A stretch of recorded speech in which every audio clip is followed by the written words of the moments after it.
En este mes de octubre se celebra el mes de la Reforma y el día de hoy quisimos abordar el tema de el corazón de la Reforma. Y es importante que no nos olvidemos de estos aspectos fundamentales de nuestra vida y de nuestra fe como creyentes en el Señor. Pero antes de hablar de esto, quiero mencionar e iniciar esta hora hablando sobre el profeta Isaías y también de Pablo, de cómo sus vidas de alguna manera se relacionan entre sí. Y es que ambos recibieron la manifestación, la majestad y santidad de Dios. Después de este encuentro, ambos respondieron con preguntas similares. Uno de ellos dijo: ¿qué quieres que haga? Isaías dijo: heme aquí, envíame a mí. La pregunta entonces es: ¿qué pasó en ellos que cambió radicalmente sus vidas? ¿Qué sucedió en estas personas? Y la respuesta, amados hermanos, es que tuvieron un encuentro con el Todopoderoso. Esa es la respuesta. Tuvieron un encuentro con nuestro Señor, el 3 veces santo. Y de Pablo, como él, camino a Damasco, el Señor le salió al encuentro. Y ahí fue un antes y un después en este hombre que Dios usó para su gloria. Y de eso Pablo nos habla en este pasaje, hermanos. Nos habla de un Dios poderoso que nos ha dado su evangelio, su palabra.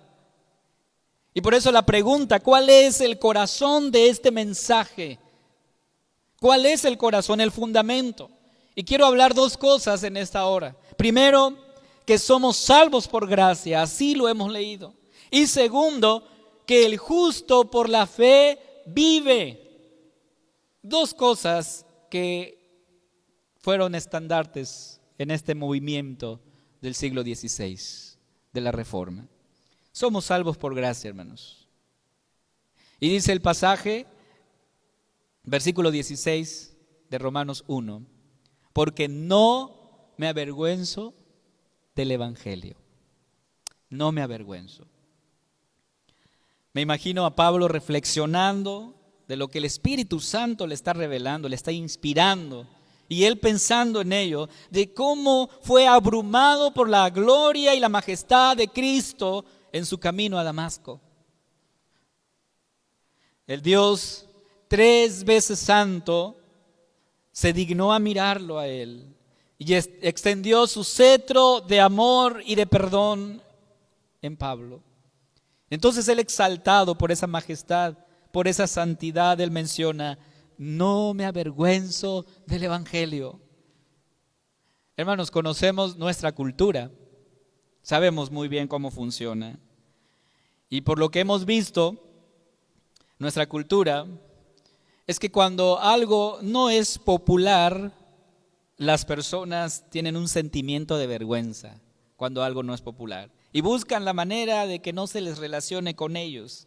Es decir, buscamos relacionarnos con aquello que es popular y prácticamente hasta lo posteamos en nuestro muro, en nuestra cuenta de Facebook, de Instagram o de Twitter, ¿verdad? Y aquí con el famoso, aquí con la famosa, ¿no? Sí, porque difícilmente alguien va a postear algo que le dé un sentimiento de vergüenza. Jamás lo va a hacer. Recuerden que en estos tiempos ser cristianos, en el contexto en el que el apóstol Pablo escribe, ser cristiano, ser llamado cristiano, era para la cultura algo vergonzoso, ¿sí? Era vergonzoso de que tú dijeras: yo soy cristiano. ¿Por qué? Bueno, primero porque no era popular, ¿verdad? Si hubiese sido popular, todos hubieran dicho: yo también soy cristiano, yo también sigo a Cristo. Pero como no era popular, la cultura misma rechazaba eso del camino, ese grupo de personas disidentes, y entonces obviamente eso no era popular, ¿verdad? Y es ahí donde nosotros vemos Pablo diciendo, yo no me avergüenzo. ¿Cómo alguien buscaría relacionarse con una persona que fue crucificado? ¿Sabían que el crucificado para el pueblo romano era considerado un delincuente? Sí, solo los delincuentes peligrosos eran llevados a la cruz. El delincuente no tan peligroso pues era echado a la cárcel y ahí que estuviera en los años que se necesitaban. Pero el delincuente peligroso era crucificado como señal para el pueblo de que ese era el fin de aquellos que cometían atrocidad. Entonces, ¿cómo es posible que alguien diga, yo también soy seguidor de ese delincuente? Porque así fue tratado Jesús, como un delincuente. Por eso, hermanos, Jesús, el nombre Jesús como tal era común para esa época. Y el ser relacionado con Cristo no era algo decoroso para ese tiempo.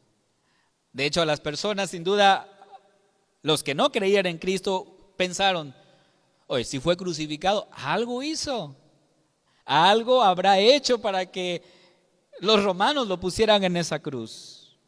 Y no creo que algo bueno, ¿verdad? Y ese es el pensamiento que hay en la cultura. Pero aquí tenemos a Pablo, hermanos, escribiendo esto. No me avergüenzo del evangelio. No me avergüenzo del evangelio. Pero quiero que sepas algo, sin duda. Los que estuvieron con Cristo, los discípulos, Pablo había entendido el evangelio, y los que estuvieron con él, sin duda le contaron aquella vez que Jesús les habló de la vergüenza.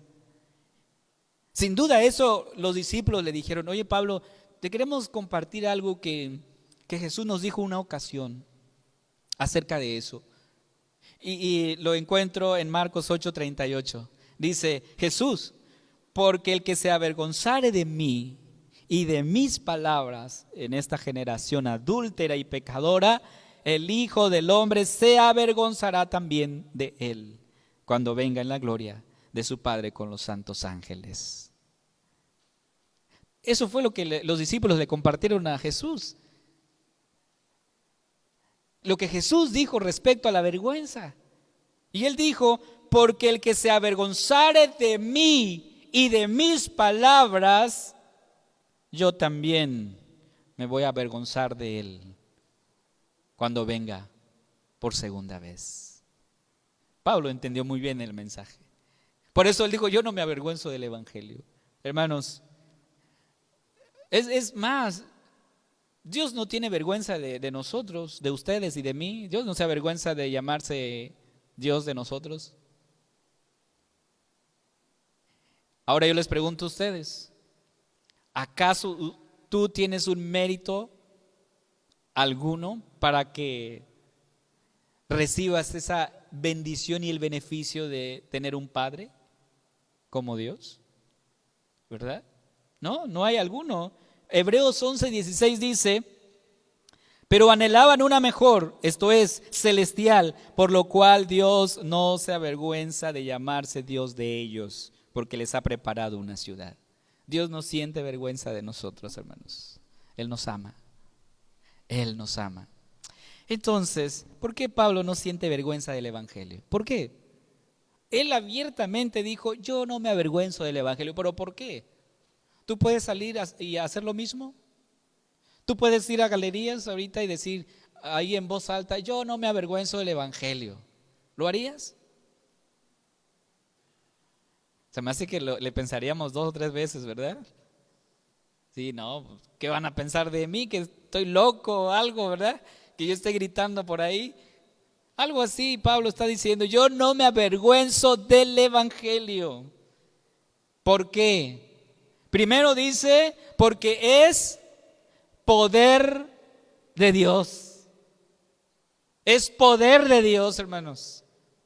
En el griego esta palabra es dinamis, y que en su traducción al español significa capacidad. O sea, ser capaz de hacer algo. Eso es el dynamis. Pero eso es lógico, ¿no? O sea, si Pablo está diciendo que el evangelio es poder de Dios, es por una razón, es lógico, porque no puede haber un Dios poderoso con un evangelio débil, ¿verdad? No es posible. Entonces, si Dios es poderoso, hermanos, también su evangelio es poderoso. ¿Sí? Su evangelio es poder. Pablo experimentó esto. Sin duda, hermanos. Sin duda el apóstol Pablo experimentó este poder transformador del evangelio. Lo está diciendo porque él lo vivió. Él vio ese momento cuando Cristo se le presenta camino a Damasco y le dices: ¿a dónde vas? ¿Por qué me persigues? Y entonces, ¿cuál fue la respuesta de Pablo, de Saulo en ese momento? Se quedó sin palabras, atónito, dice el texto, que prácticamente no supo qué decir. Un hombre que había todo su tiempo debatido, un hombre muy preparado y que ahora se queda sin palabras ahí. Porque así es, hermanos, el evangelio es poder de Dios. ¿Y qué hace el poder de Dios en el hombre? ¿Qué hace el poder de Dios en el hombre, hermanos? Primero nos salva. Ahorita preguntábamos a los chicos, ¿creen que son pecadores? Y la respuesta es sí, ¿verdad? Y yo creo que si les hago la misma pregunta a ustedes, me van a decir que sí. ¿O hay alguien aquí que no es pecador? Que levante su mano y diga: yo no soy pecador, y que nos muestre, no sé, la receta o cómo se hace para no ser pecador.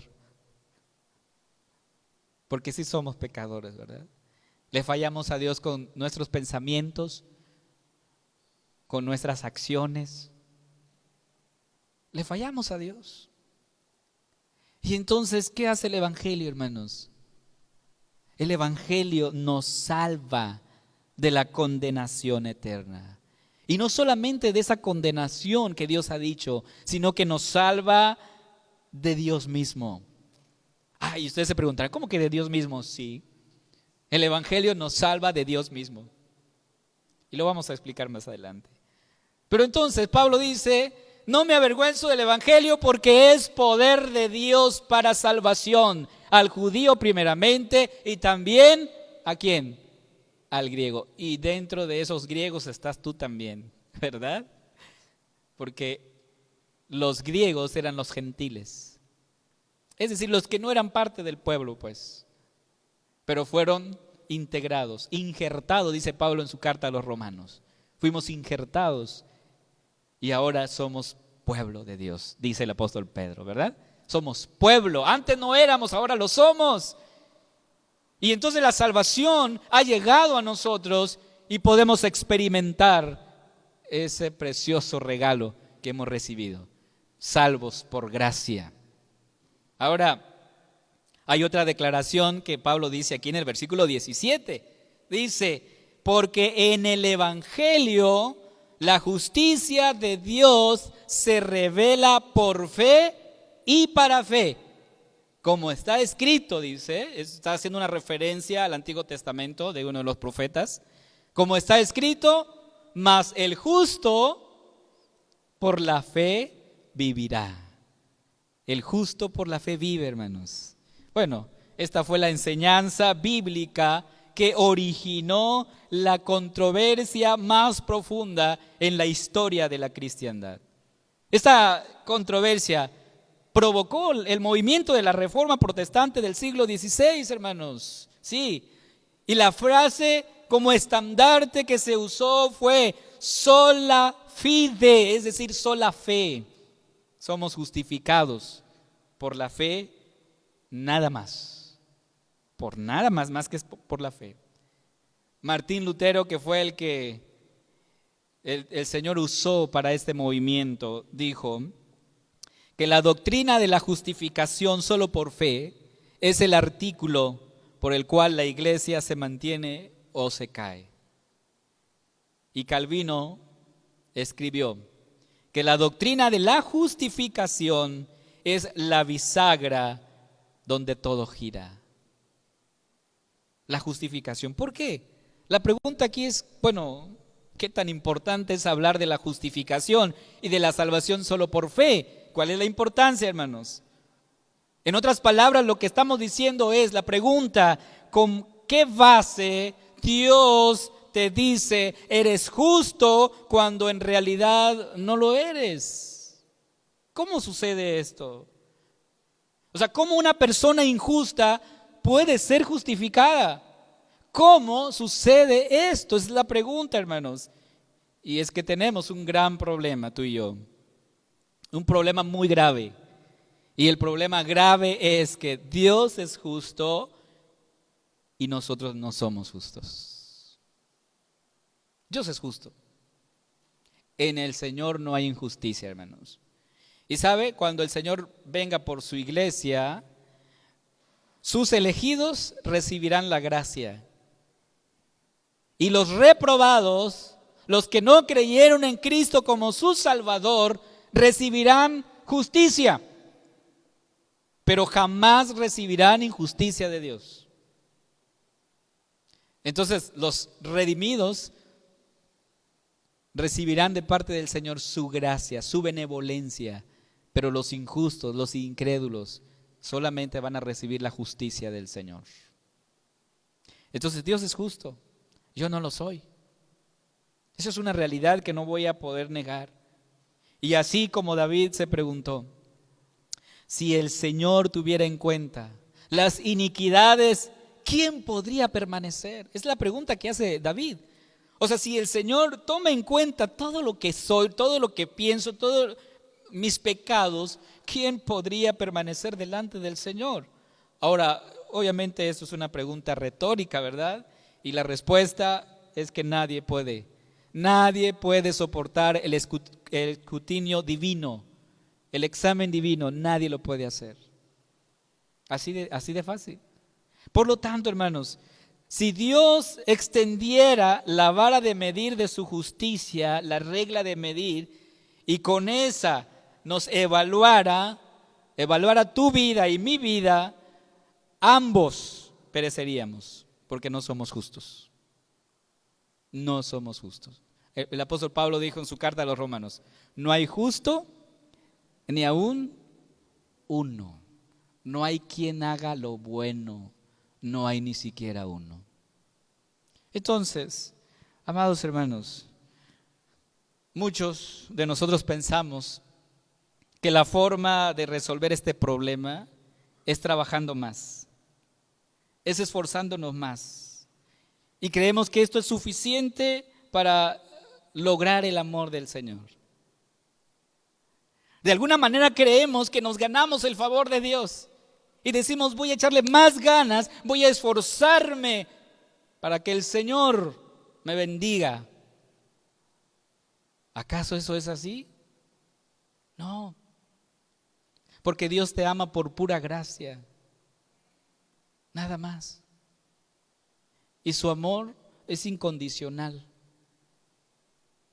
Dios no te pone condiciones para amarte. Dios nos dice, hijo, mira, escucha bien, si tú haces esto, yo voy a hacer esto por ti. Dios no dice eso. Dios es generoso, que dice su palabra que hace salir su sol sobre buenos y sobre malos. Así de generoso es el Señor. Por lo tanto, hermanos, a veces nosotros creemos que debemos de ganar el favor de Dios. Y es para mí, diríamos, el gran mito de la cultura popular, que incluso ha penetrado en la iglesia, que la gente realmente todavía cree que puede abrirse el camino al cielo y ganarse el favor de Dios, a pesar de que tenemos la advertencia segura, firme, certera, de que la palabra de Dios nos dice y nos enseña, de que por las obras de la ley nadie será justificado. Ahora, hay algo muy importante que debemos saber en esta hora. Dios no va a negociar su justicia. Es decir, Dios no se hace de la vista gorda y te dice, ok, hijo, está bien, vamos a pasar por alto esto. Dios no negocia su justicia. Entonces, cuando Martín Lutero leyó este pasaje de Romanos, sus ojos fueron abiertos, sus ojos de fe, porque él estaba luchando con ello. Estaba luchando con este Dios implacable, con este Dios justo. ¿Cómo es posible? Y lo que este pasaje estaba enseñando en Romanos es que se está discutiendo la justicia de Dios. No esa justicia por la cual Dios es justo en sí mismo, sino que estaba describiendo la justicia de Dios, esa justicia que Dios nos da, esa justicia que Dios nos provee para nosotros y que nos da gratuitamente. De eso se trataba.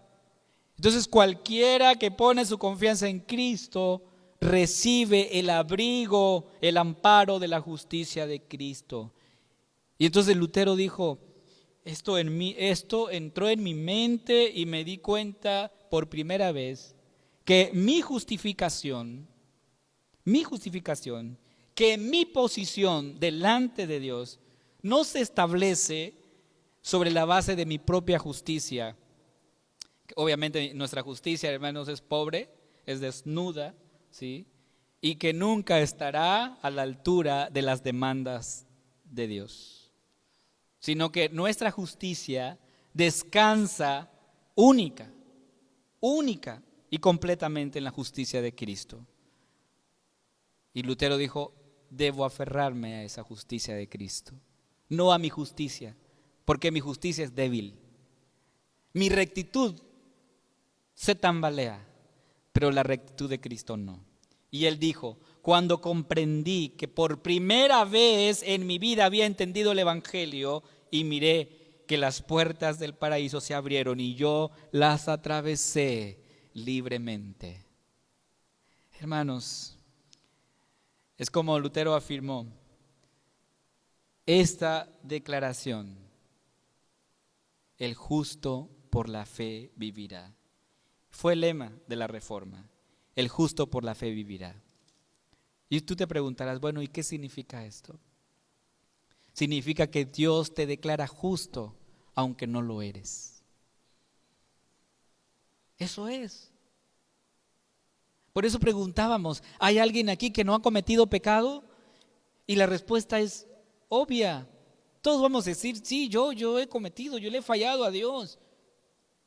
¿Y cómo tú, un pecador, puedes estar frente a la majestad, a la presencia de un Dios santo y sublime? ¿Cómo? Y el mensaje del Evangelio es que gracias a Cristo. Por eso dice, no me avergüenzo del Evangelio porque es poder de Dios. El Evangelio cambia, hermanos. El Evangelio transforma, es poder de Dios, porque en este Evangelio la justicia de Dios se revela por fe. Nosotros creemos que somos justificados por la gracia de Cristo y que la justicia de Cristo es puesta en nosotros. ¿Sí? Por la justicia de Cristo, Dios nos ve justos. Yo quiero concluir. El pasaje que hoy estudiamos nos habla de que somos salvos por gracia, nada más por gracia, porque no hay mérito en nosotros que nos lleve a encontrar esa salvación. Y que el justo por la fe vive, es decir, que la justicia de Cristo es puesta en nosotros y que eso nos permite seguir viviendo, hermanos. La justicia de Cristo. Sin esa justicia, te aseguro que no estarías ni un solo segundo ante la presencia y la majestad del Señor. Pero por esa justicia, hoy seguimos viviendo.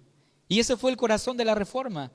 Hablar de la salvación por gracia y hablar de la justicia de Cristo también por gracia, que esa justicia es puesta en nosotros. Pregunta, ¿cómo es posible esto? O sea, que siendo pecadores empedernidos, somos tratados como justos o somos declarados justos delante de Dios. ¿Cómo es posible esto, hermanos? Por eso decía hace ratos que esta justicia de Cristo nos libra de Dios mismo. Sí, de Dios mismo. Y Dios descargó su ira, su justicia en la persona de su Hijo. Cuando Jesús está en la cruz, Él pronuncia estas palabras: ¿por qué me has abandonado? ¿Por qué me has abandonado? Eso fue la pregunta del Señor. Porque eso es, hermanos, eso fue la ira descargada de Dios sobre su Hijo. Sabes, esa ira era para ti y para mí. Esa justicia de Dios era para ti y para mí. Pero el Señor Jesús voluntariamente dijo: yo me pongo en lugar tuyo y yo recibo el castigo que tú deberías recibir. Por la justicia del Señor, hermanos. Y por eso nosotros podemos decir: alabado sea el nombre del Señor, porque por su gracia hoy somos lo que somos. Y su gracia no ha sido en vano para con nosotros, hermanos. Por eso Cristo hizo su obra perfecta en la cruz, y por esa obra perfecta somos declarados justos delante de Dios.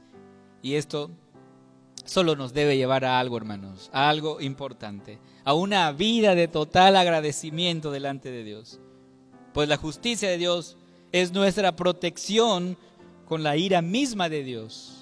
O sea, sin esa justicia seríamos nosotros exterminados rápidamente. Pero solo Cristo soportó esa ira de Dios en nuestro lugar, y por esa justicia de Cristo hoy nos acercamos ante el trono de gracia y alcanzamos oportuno socorro por la justicia de Cristo. Así es que al salir de este lugar, ve con un corazón agradecido, sobrecogido por lo que Dios está haciendo ahora mismo contigo. Porque si hoy precisamente tienes vida, es por la justicia de Cristo. De lo contrario, hoy no hubiéramos amanecido. Dios es bueno y yo no lo soy.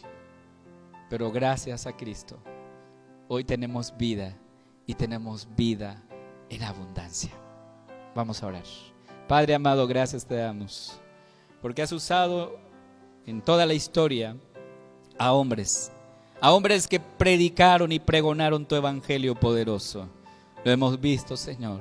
Este evangelio cambia, este evangelio transforma, Señor. Este evangelio sana, lo hemos comprobado. Ayúdanos a tener un corazón agradecido por Cristo, que murió en nuestro lugar, que como cordero fue llevado al matadero, enmudeció y no abrió su boca. Señor, permite tener ese corazón agradecido. Y una manera de tener un corazón agradecido, Padre, es vivir en santidad, es vivir en integridad delante de ti, agradándote en todo. Te rogamos que así sea. En el nombre de Cristo Jesús te lo pedimos. Amén.